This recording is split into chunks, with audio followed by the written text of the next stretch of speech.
All right, so today, quickly, we're back in the book of Negro Folklore by Langston Hughes and Arna Bontemps. This is a great book. I believe every black person should own this book. But we need to talk about music and the history of people trying to steal what we create,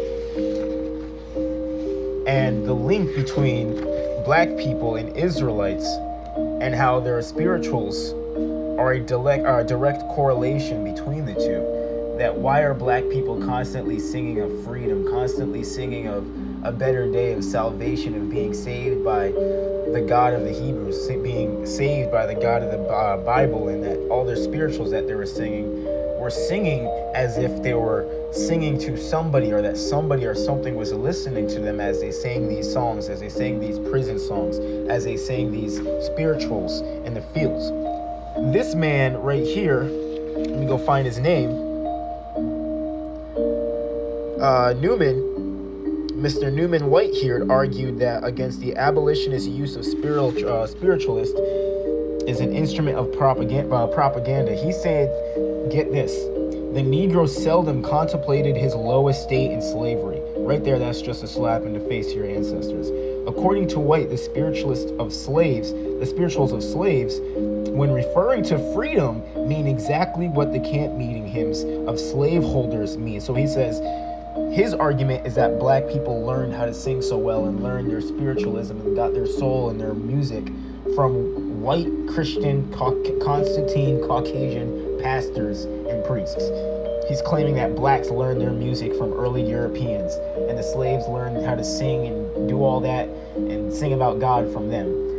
And this guy says, what we're going to read is, yeah, no, they didn't. Nice try. The Negro seldom contemplated his low estate in slavery. According to White, the spirituals of the slaves, when referring to freedom, mean exactly what the camp meeting hymns of the slaveholders mean by their reference to freedom, namely freedom from the oppression of sin. This is ingenuous but unconvincing reasoning. So he's saying, nice try. Essentially, you are lying. The very fact of a group of slaves meeting and singing and praying together was a cause of anxiety to many masters, even if the slaves were singing of the Jordan or the Jericho.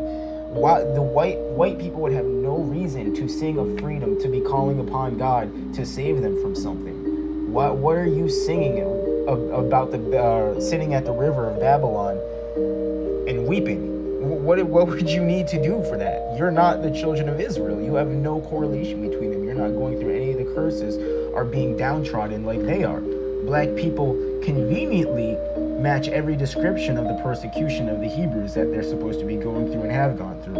You guys just don't want to acknowledge it. Why would you guys be singing about freedom from slave masters, freedom from Pharaoh? Let's keep on going to further expound on this. It required no stretch of the imagination to see the trials of the Israelites as paralleling to the trials of the slaves. Pharaoh and his army as oppressors, and Egypt land as the South. Go Down Moses was a censored song according to fugitive slaves. Oh Mary, don't you weep, don't you mourn. Pharaoh's army got drowned, oh Mary, don't you weep, is less direct but expresses the same central idea. Douglas tells us not only of the double talk of the slave songs, but also sees the whole body of the spiritual as reflecting the desires for freedom. You're going to see all the hymns that are sang today in Caucasian churches and in churches all over the world that were written by Negroes. Again, let me just jump down there and read this again. Okay, let's see. If we can believe several fugitive slave autobiographies, however, there were many not so indirect references to physical bondage and freedom. It required no stretch of imagination to see the trials of the Israelites as paralleling the trials of the slaves. They're not going to admit to that. Again, to the slaves, Pharaoh and his army as oppressors, and Egypt land as the South. Go Down Moses was a censored song according to fugitive slaves. They don't want you, the white people don't want you referencing them as and calling them out as being pharaohs, as being oppressors, as that you yourself being an Israelite and being in bondage and them being the oppressors and calling upon the God of the Bible to come save you? Is it because they know that your prayers have power? Is it because they know this is why they didn't want you reading the Bible? This is why they would sit in the back of a church, the church service of blacks in a black church in the early days? Is it because they know something about you? Is it because they don't want you figuring out something about yourself?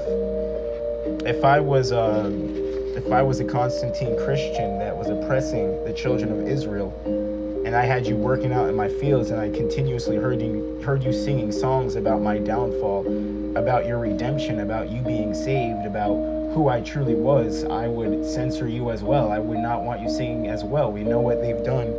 The stories about what they did to about black people playing drums, and during the slave days and on the plantations, they didn't allow them to play drums too. That scared them as well. So with that being said, definitely check out this book, a book that all black people should own. The Book of Negro Folklore. Huge. So many stories. All right.